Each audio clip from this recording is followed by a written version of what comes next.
بسم اللہ الرحمن الرحیم۔ حضرت بلال حبشی رضی اللہ تعالیٰ عنہ کا اسلام اور مصائب۔ حضرت بلال حبشی رضی اللہ تعالیٰ عنہ مشہور صحابی ہیں جو مسجد نبوی کے ہمیشہ موزوں رہے۔ شروع میں ایک کافر کے غلام تھے، اسلام لے آئے جس کی وجہ سے طرح طرح کی تکالیف دیے جاتے تھے۔ امیہ بن خلف جو مسلمانوں کا سخت دشمن تھا، ان کو سخت گرمی میں دوپہر کے وقت تپتی ہوئی ریت پر سیدھا لٹا کر ان کے سینے پر پتھر کی بھاری چٹان رکھ دیتا تھا تاکہ وہ حرکت نہ کر سکے، اور کہتا تھا کہ اس حال میں مر جائیں اور زندگی چاہیں تو اسلام سے ہٹ جائیں، مگر وہ اس حالت میں بھی احد احد کہتے تھے، یعنی معبود ایک ہی ہے۔ رات کو زنجیروں میں باندھ کر کوڑے لگائے جاتے اور اگلے ہی دن ان زخموں کو گرم زمین پر ڈال کر اور زیادہ زخم کیا جاتا تاکہ بے قرار ہو کر اسلام سے پھر جائیں یا تڑپ تڑپ کر مر جائیں۔ عذاب دینے والے اکتا جاتے، کبھی ابو جہل کا نمبر آتا، کبھی امیہ بن خلف کا، کبھی اوروں کا، اور ہر شخص سے اس کی کوشش کرتا ہے کہ تکلیف دینے میں زور ختم کر دے۔ حضرت ابوبکر صدیق رضی اللہ تعالیٰ عنہ نے اس حالت میں دیکھا تو ان کو خرید کر آزاد فرمایا۔ فائدہ میں لکھتے، چونکہ عرب کے بت پرست اپنے بتوں کو بھی معبود کہتے تھے، اس لیے ان کے مقابلے میں اسلام کی تعلیم توحید کی تھی، جس کی وجہ سے حضرت بلال رضی اللہ تعالیٰ عنہ کی زبان پر ایک کا ورد تھا جو تعلق اور عشق۔ یہ تعلق اور عشق کی بات ہے، ہم جھوٹی محبتوں میں دیتے ہیں کہ جس سے محبت ہو جاتی ہے اس کا نام لینے میں لطف آتا ہے، بے فائدہ اس کو رٹا جاتا ہے، تو اللہ کی محبت کا کیا کہنا جو دین اور دنیا میں دونوں جگہ کام آنے والی ہے۔ یہی وجہ ہے کہ حضرت بلال رضی اللہ تعالیٰ عنہ کو ہر طرح سے ستایا جاتا تھا، سخت سے سخت تکلیفیں پہنچائی جاتی تھی، مگر مکہ کے لڑکوں کے حوالے کر دیا جاتا کہ وہ ان کو گلی کوچوں میں چکر لگاتے پھریں، اور یہ تھا کہ ایک کی رٹ لگاتے تھے کہ اسی کا یہ صلہ میرا۔ پھر حضور صلی اللہ علیہ وسلم کے دربار میں مؤذن بنے، سفر حضر میں ہمیشہ اذان کی خدمت انہی کے سپرد ہوتی۔ حضور صلی اللہ علیہ وسلم کے وصال کے بعد مدینہ طیبہ میں رہنا اور حضور صلی اللہ علیہ وسلم کی جگہ کو خالی دیکھنا مشکل ہو گیا، اسی لیے ارادہ کیا کہ اپنی زندگی کے باقی کے دن جہاد میں گزار دوں، اس لیے جہاد میں شرکت کی نیت سے چل دیے۔ ایک عرصہ تک مدینہ لوٹ کر واپس نہیں آئے۔ ایک مرتبہ حضور صلی اللہ علیہ وسلم کی خواب میں زیارت ہوئی۔ حضور نے فرمایا کہ بلال یہ کیا ظلم ہے، ہمارے پاس کبھی نہیں آتے، تو آنکھ کھلنے پر مدینہ طیبہ حاضر ہوئے۔ حضرت حسن اور حسین رضی اللہ تعالیٰ نے اذان کی فرمائش کی، لاڈوں کی فرمائش ایسی نہیں تھی کہ انکار کی کوئی گنجائش ہوتی۔ اذان کہنا شروع کی اور مدینہ میں حضور صلی اللہ علیہ وسلم کے زمانے کی اذان کانوں میں پڑھ کر کوہرام مچ گیا۔ عورتیں تک روتی ہوئی گھروں سے نکل پڑیں۔ چند روز قیام کے بعد واپس ہوئے اور سن 20 ہجری کے قریب دمشق میں وصال ہوئے۔ یہ حضرت بلال رضی اللہ تعالیٰ کی زندگی کا مختصر سا واقعہ آپ کے سامنے پیش کیا ہے۔ تو اس میں حضرت امام حسن اور حضرت امام حسین کا واقعہ ہے۔ حضرت امام حسین کے بارے میں تو زیادہ تر لوگ جانتے ہیں کہ ان کا جو روضہ ہے، ان کا جو مقام ہے، جس جگہ پہ یہ دفن ہے، یہ کربلا کی مٹی یہ وہاں پر ہے میدان میں، اور مسجد نبوی کے قریب ایک جو ہے نا وہ قبرستان ہے جس کو جنت البقیع کہتے ہیں، وہاں پر حضرت امام حسن رضی اللہ عنہ کی آرام گاہ ہے۔ تو اس واقعے کے اندر حضرت بلال کے بارے میں کچھ مزید عرض کرنا ہے کہ یہ حبشہ کے رہنے والے ہیں، اور حضور صلی اللہ علیہ وسلم یہ ایک حبشی جو ایک وہاں مکے میں ایک آدمی تھا جس کے یہ مطلب غلام تھے، اور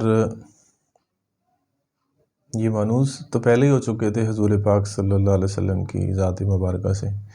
ایک مرتبہ ایسے ہوا کہ حضور پاک صلی اللہ علیہ وسلم گزرے جا رہے ہیں تو وہ ایک آدمی جو ہے نا وہ چکی چلا رہا ہے، تو آپ گئے، جا کے سلام کیا اور اس کی مدد کی، کہا کہ تم لیٹ جاؤ۔ وہ کافی جو ہے نا وہ دن کے وقت وہ کام کرواتے تھے، رات کو کہہ دیتے کہ یہ جو ہے اس کا آپ نے آٹا بنانا ہے یا جو بھی کرنا ہے، تو رات کو بھی مشقت، دن کے وقت بھی مشقت، تو خیر ان کو سلا دیتے اور خود ان کا کام میں مدد۔ دوسرا دن، پھر تیسرا دن جب آیا نا تو وہ سوچنے لگے کہ یہ کون آدمی ہے جو میری جگہ پہ کام کرتا ہے اور مجھے کہتا ہے کہ تم سو جاؤ۔ تو خیر اس بات کے اوپر وہ اتنا زیادہ پہلے ہی مانوس ہو چکا تھا، تو اس کے بعد تو پھر ایسا ہوا کہ ان سے جب بات ہوئی تو پھر اپنا تعارف کروایا کہ میں اللہ کا نبی ہوں، تو انہوں نے کلمہ پڑھا اور وہ مسلمان ہو گئے۔ لیکن جب یہ بات اس کے متعلقہ آقا کو پتہ چلتی ہے تو وہ بہت زیادہ ان کو تکلیفیں دیتے ہیں، پریشان کرتے ہیں۔ تو اس وقت حضرت ابوبکر صدیق رضی اللہ تعالیٰ عنہ بڑے مالدار تھے، شروع کے اندر تو 6 ریشم کی دکانیں ہیں، 60,000 درہم دینار کے مالک ہیں، اور مکے کے چیف جسٹس ہیں، بڑا مقام ہے ان کا۔ آج بھی میں نے دیکھا ہے وہاں پر ان کا بہت بڑا، اس جگہ کے اوپر، یہ خانہ کعبہ کے بالکل ہی پاس، یعنی جس طرف رکن یمانی ہے اس طرف جو ہے وہ مطلب ان کی رہائش ہے، اور آج بھی ان کی رہائش گاہ کے اوپر بہت بڑا پلازا بنا ہوا ہے، وہاں مسجد بنی ہوئی ہے، خواتین کے لیے علیحدہ انتظام ہے، اور آج بھی اس کا جو فائدہ ہے وہ آج کے مسلمانوں کو ہو رہا ہے۔ اس کا لوگ وہاں جاتے ہیں، نماز پڑھتے ہیں، دعائیں کرتے ہیں، ذکر کرتے ہیں، ان کا کریڈٹ بھی ابھی تک ان کو ہی جا رہا ہے۔ تو پھر اس آدمی سے بات کرتے ہیں ان کے حضرت بلال رضی اللہ عنہ کے آقا سے، تو ایک مقابلے میں ایک جو ہے نا وہ اپنا خادم بھی دیتے ہیں، اور پھر بہت سارے پیسے دے کر جو ہے نا ان کو آزاد کروا لیتے ہیں۔ تو ان کی نیکیوں کا کریڈٹ جو ہے نا وہ بھی حضرت ابوبکر صدیق رضی اللہ عنہ کو جاتا ہے۔ تو ان کی ساری تکلیفیں یہ، یعنی کہ اس دور کے اندر تو جو اس کلمہ پڑھتا تھا، حضور کا خادم بن جاتا تھا، نوکر بن جاتا تھا، تو اس کو بھی طرح طرح کی تکلیفیں دیتے تھے، طرح طرح کے مصائب کا سامنا کرنا پڑتا تھا۔ آج تو کوئی پریشانی نہیں ہے، آج کو کوئی جو ہے نا وہ اس طرح کا کوئی معاملہ نہیں، لیکن اس کے باوجود جو ہے نا وہ ہم کتنے لوگ دین سے کوسوں دور ہیں ان کی۔ اب پھر یہ اتنا صلہ ملا ہے کہ پھر جناب سارے جو ہے وہ اتنی قربانیاں دی ہیں، اور پھر اذان کی ڈیوٹی جو ہے نا مسجد نبوی کے اندر میں جب گیا تو وہاں پر ان کی بھی یاد آئی کہ یہاں پر وہ جگہ بھی ہم نے دیکھی ہے الحمدللہ، کہ جس جگہ پہ اوپر حضرت بلال رضی اللہ عنہ چبوترے کے اوپر کھڑے ہو کر اذان دیا کرتے تھے۔ تو آج اسی کی جگہ پہ اوپر اس کو ذرا تھوڑا VIP کر کے جو ہے نا ویل ڈیکوریٹ کر کے، جگہ وہی ہے، اسی کے اوپر جو ہے نا اب دوبارہ انہی کی سنت کو زندہ کیا جاتا ہے۔ اور مسجد نبوی کی طرف جو کھلنے والے 3 گیٹ ہیں جو ان کے گھر کے سامنے سے، یعنی کہ جو رخ ہے، تو وہاں پر بلال کے نام سے، حضرت بلال رضی اللہ عنہ کے نام سے جو ہے نا وہ گیٹ کے، ان کے دروازوں کے مسجد نبوی کے جو ہیں ان کے نام رکھے ہوئے ہیں۔ اور جس جگہ پہ ان کی رہائش تھی، اور وہاں پر بھی جو ہے نا ایک بہت بڑی عالی شان جو ہے نا وہ مسجد بنی ہوئی ہے، ان کے نیچے جو ہے نا وہ بہت بڑی مارکیٹ بنی ہوئی ہے۔ یعنی بات کرنے کا مقصد یہ ہے کہ جو لوگ قربانیاں کرتے ہیں، اللہ کو، اللہ کے نبی کو خوش کرتے ہیں، ان کی اتباع کرتے ہیں، احکامات کو مانتے ہیں، ان کا نام تو ہمیشہ چمکتا دمکتا رہتا ہے۔ جو قربانیاں کرتے ہیں، دین کے مطابق اپنی زندگی کو گزارتے ہیں، تو اللہ سے دعا ہے کہ اللہ تبارک تعالی ہمیں بھی